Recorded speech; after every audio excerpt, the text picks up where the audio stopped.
Civil Software, Drafting, Interior Design, Analysis Software, Online Classes எடுத்துட்டு இருக்கோம். உங்களுக்கு தேவைப்பட்டுச்சு அப்படினா ஸ்கிரீன்ல தெரிய நம்பருக்கு கான்டாக்ட் பண்ணுங்க. Hello friends, welcome back to Civil Tamil. இந்த வீடியோல நம்ம என்ன பார்க்க போறோம் அப்படினா 3dsmaxல கிச்சன் இன்டீரியர் பத்தி தான் பார்க்க போறோம். வீடியோக்குள்ள போறதுக்கு முன்னாடி சேனல் சப்ஸ்கிரைப் பண்ணாதீங்க, சப்ஸ்கிரைப் பண்ணிக்கோங்க. கூடவே பெல் பட்டன் கிளிக் பண்ணிக்கோங்க.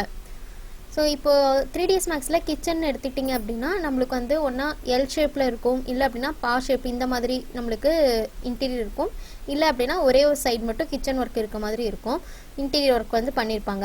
இப்போ இதில் வந்து பார்த்தீங்க அப்படின்னா நம்மளுக்கு பா ஷேப்பில் இருக்குது. ப்ளஸ் இதில் என்ன ஒன்றுன்னு பார்த்தீங்கன்னா ஏரியா வந்து சின்ன ஏரியா தான். ஸோ அப்போ சின்ன ஏரியா ப்ளஸ் நம்மளுக்கு வந்து பா ஷேப்பில் இருக்கும்போது நம்ம ஃபுல் வியூ கொடுக்கும்போது பார்த்தீங்க அப்படின்னா இதில் எல்லாமே நம்மளுக்கு கவர் ஆகாது. ஸோ இதில் பார்த்தீங்க அப்படின்னா நம்ம இந்த வியூ வச்சுருக்கோம், கேமரா ஃபிக்ஸ் பண்ணியிருக்கோம். பட் நம்மளுக்கு பார்த்தீங்க அப்படின்னா சின்ன சின்ன ஒர்க்கு எல்லாமே நம்மளுக்கு விசிபிள் ஆகாது.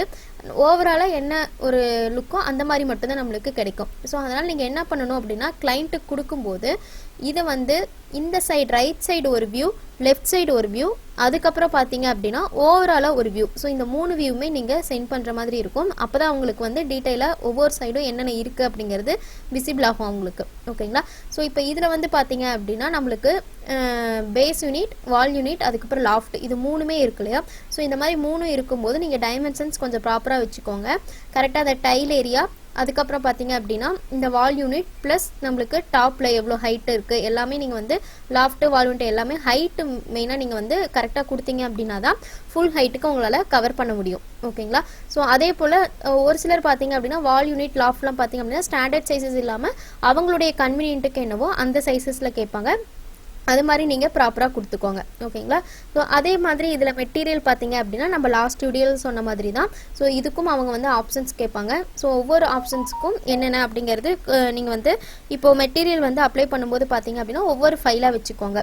இப்போது இந்த மாதிரி நம்மளுக்கு வந்து 1 by 1 கேட்கலாம். இல்லை அப்படின்னா எல்லாமே ஒரே கலர், இல்லை அப்படின்னா லாஃப்ட் ஒரு colour, base unit, wall unit இந்த மாதிரி உங்களுக்கு சேஞ்ச் பண்ணி கேட்கலாம். ஸோ சேஞ்ச் பண்ணி கேட்கும்போது நீங்கள் தனித்தனி ஃபைலாக வச்சுக்கோங்க. அப்போ தான் அவங்க வந்து எந்த ஃபைல் கன்ஃபார்ம் பண்ணுறாங்களோ அது நீங்கள் டக்குன்னு ரெண்டர் பண்ணி சென்ட் பண்ண முடியும். ஓகேங்களா? ஒரே ஃபைலில் வச்சிங்கனாலும் ஒன்றும் ப்ராப்ளம் இல்லை. பட் நீங்கள் மறுபடியும் சேஞ்ச் பண்ணுற மாதிரி இருக்கும். அவங்க என்ன கலர் கேட்குறாங்களோ எதை கன்ஃபார்ம் பண்ணுறாங்களோ அது வந்து நீங்கள் மறுபடியும் கொடுக்குற மாதிரி இருக்கும். ஓகேங்களா? ஸோ ஒவ்வொரு சைடு வியூ நம்ம ஏன் கொடுக்கணும் அப்படின்னா இப்போ இதுக்கப்புறம் பார்த்தீங்கன்னா சிங்க்குக்கு இந்த சைடில் நம்மளுக்கு என்ன இருக்குன்னே நம்மளுக்கு தெரியாது. ஓகேங்களா? இந்த பக்கம் ஆர்ஓ ஃபிக்ஸ் பண்ணியிருக்கோம். ஸோ அதெல்லாம் என்ன நம்மளுக்கு வந்து விசிபிள் ஆகலை. அதனால தான் நம்ம வந்து ஒவ்வொரு வியூவாக கொடுக்கணும். லெஃப்ட் சைடுக்கு ஒரு கேமரா ஃபிக்ஸ் பண்ணி அந்த கேமரா வியூ ஒன்று கொடுங்க. அடுத்து பார்த்தீங்கன்னா ரைட் சைடுக்கு ஒரு கேமரா, ஓவராலாக ஒரு கேமரா ஃபிக்ஸ் பண்ணிக்கோங்க. அப்போ தான் ஈஸியாக இருக்கும். ஓகேங்களா? ஸோ அப்படி நீங்கள் மெட்டீரியல் கன்ஃபார்ம் பண்ணுறதுக்கு முன்னாடி அனுப்புறீங்க அப்படின்னா ரெண்டர் பண்ணாமல் அனுப்புங்க.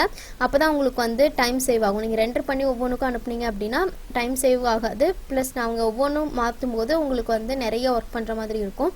அதனால் இந்த மாதிரி ஜஸ்ட் இப்போ இந்த வியூ இருக்கா, இந்த மெட்டீரியல் அப்ளை பண்ணியிருக்கோமா, ஜஸ்ட் ஒரு பிரிண்ட் ஸ்க்ரீன் கொடுத்துட்டு இந்த இதை அப்படியே அனுப்புங்க. அவங்க கன்ஃபார்ம் பண்ணக்கப்புறம் ரெண்டர் போடுங்க. ஓகேங்களா? ஸோ இந்த வீடியோவில் டவுட் இருந்துச்சுன்னா கமெண்ட்ஸில் கமெண்ட் பண்ணுங்கள், வீடியோ ஷேர் பண்ணுங்கள், லைக் பண்ணுங்கள், சேனல் சப்ஸ்கிரைப் பண்ணிக்கோங்க. தேங்க்யூ.